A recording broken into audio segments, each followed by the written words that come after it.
إن الذين كفروا وماتوا وهم كفار فلن يقبل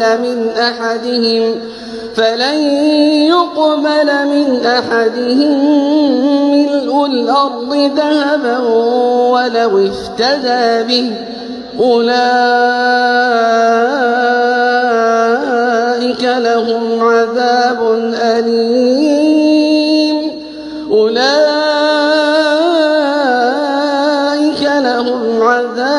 أليم وما لهم من ناصرين. إن الذين كفروا وماتوا وهم كفار فلن يقبل من أحدهم ملء الأرض ذهبا ولو افتدى به أولئك لهم عذاب أليم وما لهم من ناصرين.